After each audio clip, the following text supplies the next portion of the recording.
It's 28 degrees. It feels like 20 outside this morning. Local information that makes a difference. Here's your regional weather. Rain and snow mostly later this afternoon. Temperatures in the upper 30s. A north wind today, very calm. Snow tonight, less than an inch of accumulation. Temperatures in the mid-20s. North-northeast winds at 10 to 15 miles an hour. A 40% chance of snow tonight. Otherwise cloudy. Lows in the mid-30s. A north-northeast wind at 15 to 20 miles an hour. A gradual clearing Friday night. Lows around 10 degrees. Wind chills Friday night between 5 and 5 below zero. Saturday sunny. Highs in the mid-20s. And Sunday sunny and breezy.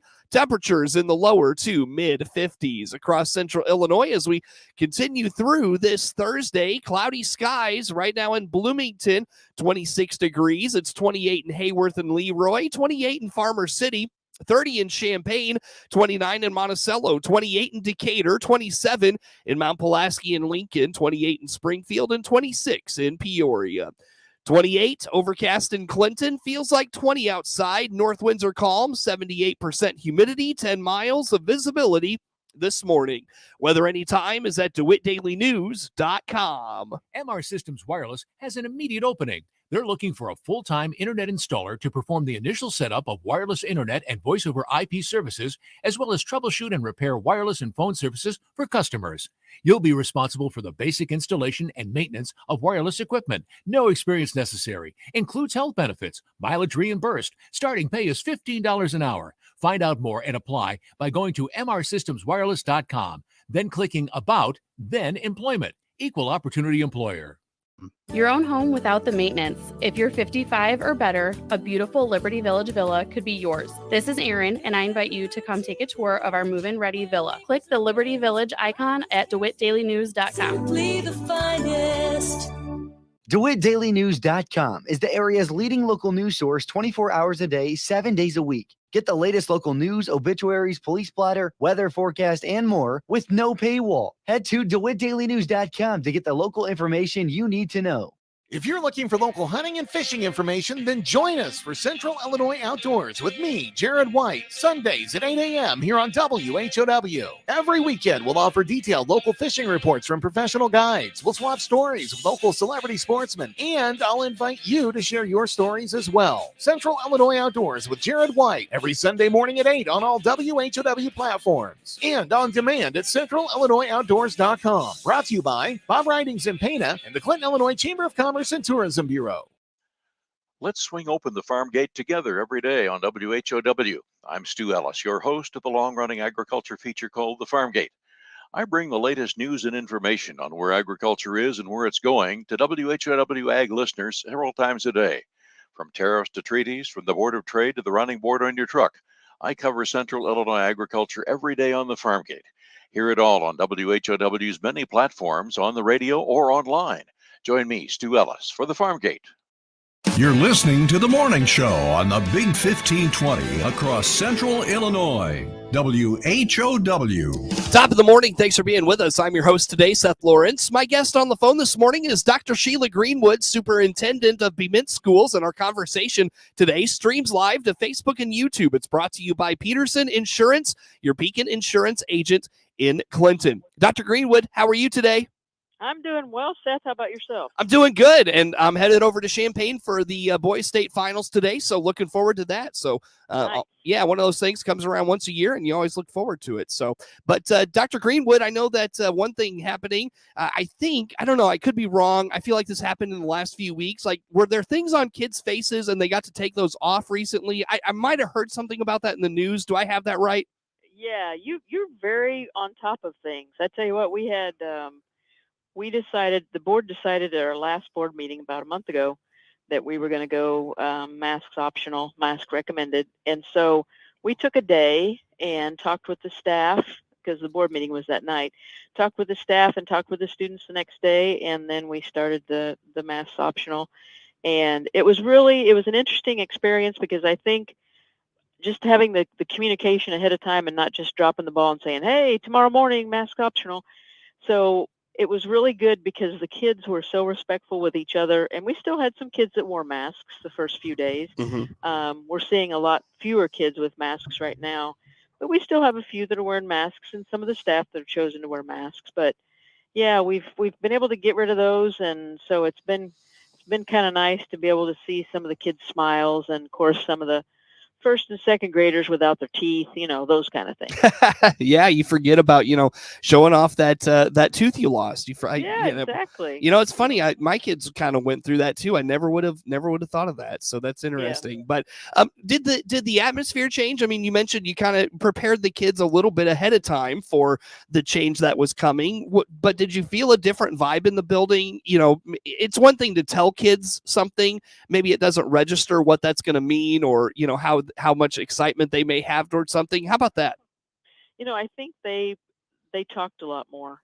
I would notice there'd be more chatter in the hallways, and just I think it's a lot easier when you can see someone's face to be able to have those conversations sometime, because you can't really whisper a conversation to anybody when you've got a mask on. But just seeing them, and even outside, we'd been maskless outside, which was kind of nice. And now just to be able to do more and not have to worry about taking mask breaks, and everyone having that option and getting to decide for themselves was a good thing. I wish I could remember who tweeted this, because it was absolutely hilarious. And it was one of your peers I follow on Twitter, but the change came down. I mean, this was after, CDC had changed its guidance and everything, and districts were kind of starting to do their own thing, despite, the governor insisting that his mandate was still in effect and all that. But it was funny because I think it was ISB put out a notice that was like, we try not to put things out, late on a Friday. Oh my gosh. And then, whoever it was like, could you be more tone deaf? Like, it was just, it was epic. The release was just so out of touch. It was amazing. That is completely epic, because that is all they have done for the last 2 years, is drop bombs on Friday afternoon about 4:30 when everybody's gone home, except for, board members, superintendents and stuff are getting this message. You're like, how do I navigate this on Monday morning? So yeah, that's ridiculous. And I was at a conference where the state superintendent said, and this just blew me away, that she really likes for her staff to know that on Friday when they leave work, that they're going to have some time for themselves, for some self-care, and not have anything to worry about, and for them to turn their cell phones off and not to do email and stuff after like 4:00 on a Friday. And I tell you what, I'm surprised that anybody was left in that room at that point, because that couldn't be any further from the truth. And ISB has been tone deaf with some things, and it's just, I know there's a lot of politics involved at that position, but I just feel like, wow, we just need them to reel it back in and help us, and not to keep supporting different mandates and things that are coming our way. And it feels like every year we get more and more, and so it's tough. It's hard to rile you up, Dr. Greenwood, but I feel like I might have just done it a little bit there. I can't say for certain, but I got the vibe you were a little riled up at that. So yeah, for sure. Well, absolutely. And I wanted to ask about that, because you bring up a great point that I've been trying to discuss with your peers, and I want to say trying. I have been discussing with your peers, and I appreciate their receptiveness to talk about it. Again, our guest is Dr. Sheila Greenwood, Superintendent of Bement Schools, and the WHOW Morning Show streams to Facebook and YouTube, brought to you by Peterson Insurance, your Pekin Insurance agent in Clinton. You talked about the mandates that continue to come down from ISB that they support through the state legislature, and some things come through the state legislature, some things come from ISB. But, before we dive into kind of those things and the impacts they have on schools, let's just talk a little bit about local control, and the idea that local control was basically lost from our schools for a 2-year-and-a-half stretch there. From your perspective, and this probably doesn't impact you significantly, Dr. Greenwood, because you're retiring at the end of the year and those sorts of things, but I'd still love your opinion on it. How do we make sure that something of this nature doesn't happen again, where you have extended periods of time where districts basically have no authority to make their own rules and things of that nature? How do you feel about that?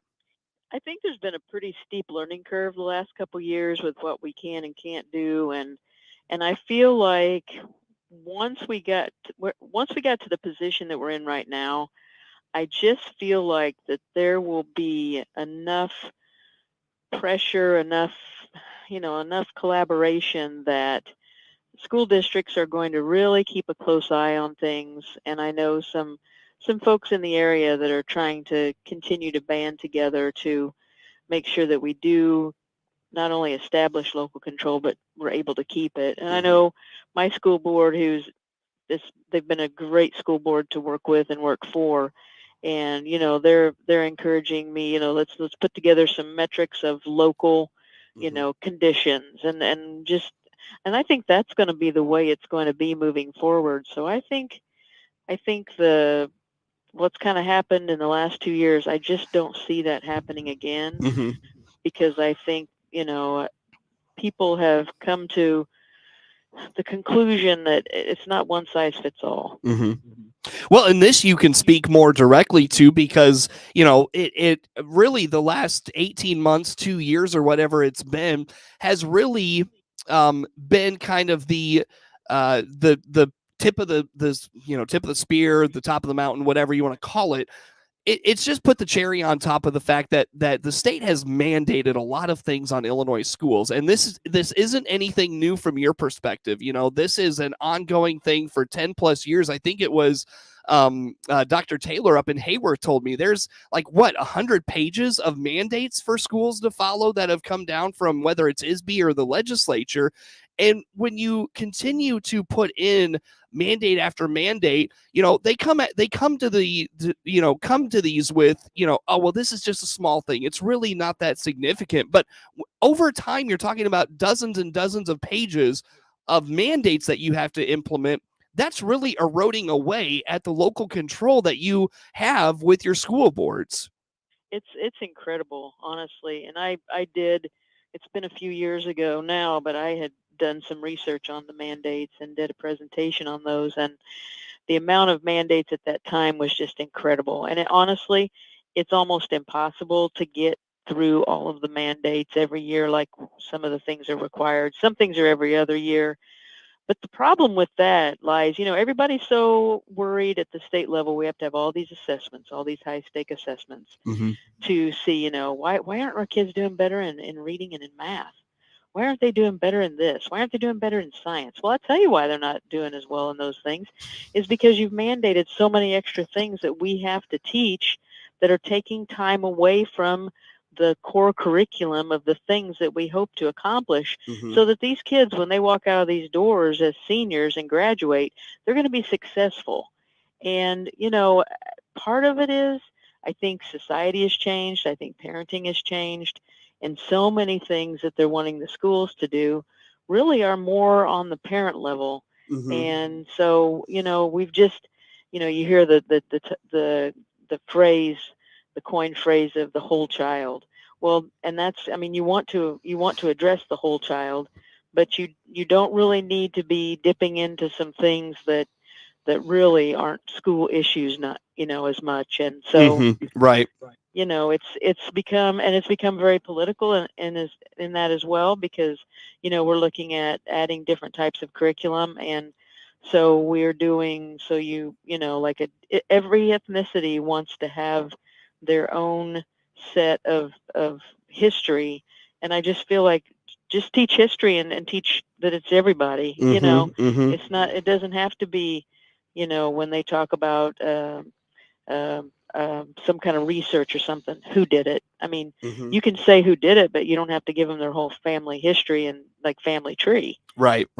So it's just become very, very tough. And when the politics gets thrown in there, it makes it just more and more work for the teachers and takes them away from what they're supposed to be teaching and how they can teach. Well, and it wasn't related to schools and education per se, but I was listening to a discussion about just kind of government intervention in various aspects of society the other day, and the overarching theme was kind of basically, to sum it up, the government seems to have taken over this mentality in the last 50, 75 years, something like that, the government seems to have taken over this mentality that they know what's best for schools, they know what's best for families, communities, other areas of our lives.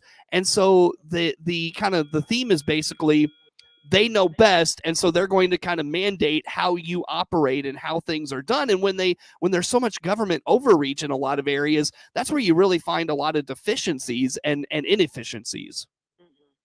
No, I think you're right, and I think, and like I said, it's not one size fits all really with anything, because it's very different in rural communities than it is from the inner city, and it's always going to be. There's never going to be, where everyone is going to have like thinking, or not everyone is going to have the same issues that they're dealing with. And so it's, you just need to look at the hand you're dealt and go from there.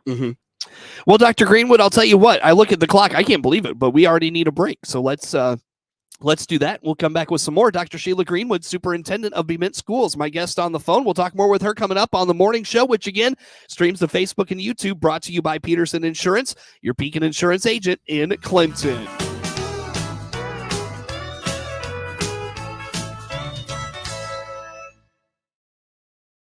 New trucks and SUVs are coming here at Baum Chevrolet Buick in Clinton. This is Scott Baum. Yes, we have new inventory arriving, and you can see what will arrive right on our website. Just click on the pre-order and reserve tab. From there, you will find vehicles in transit and vehicles in production. Or just call our sales staff and we'll help. Find Silverados, Equinoxes, Blazers, including Tahoes and Suburbans, as well as our complete Buick line of SUVs. BaumChevyBuick.com. Right from the start. The DeWitt Piatt Bi-County Health Department encourages you to get vaccinated for the winter flu seasons ahead. Flu shots are available at both their Clinton and Monticello locations. Find out more by clicking their icon at DeWittDailyNews.com, funded by the Illinois Department of Public Health. DeWittDailyNews.com is the area's leading local news source 24 hours a day, 7 days a week. Get the latest local news, obituaries, police splatter, weather forecast, and more with no paywall. Head to DeWittDailyNews.com to get the local information you need to know. Hear Clinton Maroon live play-by-play this season on WHOW, the Big 1520 daytime, 92.3 FM in DeWitt County, and 106.5 in Bloomington Normal all the time. Plus, streamed at DeWittDailyNews.com on the WHOW mobile app and Amazon Alexa. Plus, tune in for a Best of Clinton Sports broadcast every Saturday morning at 10. All brought to you by our title sponsor, NL Green Power's Alta Farms Wind Project, creating good-paying jobs that keep people in DeWitt County. DeWitt County's #1 source for local news is on the air and online 24 hours a day. The latest local news stories are heard every hour on Central Illinois' news station, the Big 1520 AM and 92.3 FM WHOW. Stream live at DeWittDailyNews.com. They're also heard every hour on the station that's your easy choice, 95.9 FM WEZC. And to read the latest local news on your electronic device, including tablets, iPhones, and smartphones, go to DeWittDailyNews.com. DeWitt County's #1 source for local news is on the air, online, 24 hours a day. This is The Morning Show on 92.3 FM in DeWitt County, WHOW. Once again, good morning. Thanks for being with us. I'm your host today, Seth Lawrence. My guest on the phone, Dr. Sheila Greenwood, is the superintendent of Bement Schools. And again, the morning show streams to Facebook and YouTube. It's brought to you by Peterson Insurance, your Beacon Insurance agent in Clinton. Well, Dr. Greenwood, we talk about the COVID stuff and all of that, and let's dive into basically school stuff and all the good things happening in the school system. What's kept you busy lately that's not COVID related? What's good going on in your district? I tell you, we're starting to write some grants for next year, so that keeps us plenty busy. Obviously, spring sports, which is just a crazy mess of trying to manage the baseball, softball, and track, and so we have over 30 kids that are participating in the middle school track, which is it's a good number for us because that's a new co-op for us. So that's going really well, and it's just going to get really busy. We're going to have next Thursday and Friday, we're going to have a small building is going to be built out at our new baseball diamond. So we're going to have a concession storage building put up there, which will be really nice to have for everyone. And Basically, you know what? When you get to the middle of March, it's like you're at the top of one of those giant slides at the state park, and then you throw that burlap down and you just jump on it because it's just like that. It just flies from there on out. You're just along for the ride at that point. Exactly. You just hold on. Yep. Try to stay upright. But we set our honors night, our 8th grade honors night. We set that for May 26th, and our graduation is May 27th for the high school. And we're going to do the drive-through after we do the traditional ceremony for graduation. We're going to have the parade of graduates like we have done in the past with COVID. It kind of was one of those things that was a hit, and so we decided to keep it. Yeah, then you'll probably hear a lot more of those things going forward for sure. And don't tell the students though, Dr. Greenwood, that you're at that top of that state fair slide and you're just kind of rolling down from here, because they're not going to see it that way. No, I know. They're like be thinking the days are forever. Exactly. And then like summer's going to come, and then it's going to go by really fast, and then they're going to have to go back to school. But no. So when you think about the transition, I know that is it Mary Vogt? I know it's yes. I know it's Mrs. Vogt. How's that going in speaking with her and getting her acclimated to Bement schools? Well, she's been coming to the last several board meetings, so it's been nice to be able to have her participate in those and kind of get to understand the flow and how things work with this board. She's coming into a really good situation with that. She's going to start working with us on some different things. I'm including her in some contracts for next year and different things like that as they occur. And then she will start working with me in the summertime, and I will be working with her and doing some mentoring through her first school year. So she's gonna hit the ground running, and she's getting some good background coming to these meetings. Sure. Very good. So look forward to all of that. Now, with the spring sports starting up and those things, how active is the school building these days?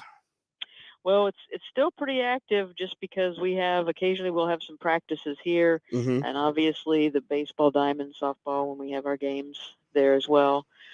We had some little kids basketball here for a while in between our sporting seasons, and no, it's the building's still staying busy because we have clubs meeting and clubs doing different things and organizations. So it's still pretty happening. Good to hear. Well, Dr. Greenwood, what from a board perspective, anything going on there? What's the board been working on or looking at lately that you can talk about? We're going to be we're up for negotiations for a contract with the Bement Education Association, our teacher union. So that'll be something that'll be happening in the next couple of months. So starting to gear up for that. Looking forward to having a good conversation with them and getting a really good contract extension and does the shift in leadership impact those things at all?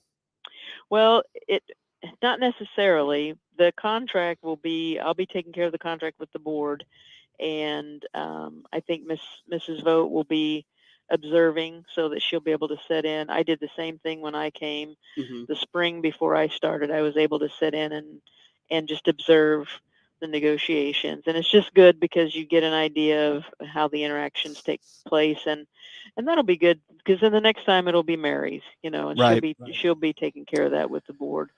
So just hoping that Bement has been very fortunate in the relationship with the union, and we pretty much knock it out in one day, which is kind of unheard of, but wow, we're hoping to continue that streak. Yeah. And like, I don't want to make this sound like a negative thing, but like being a smaller district, do you think that's advantageous to you?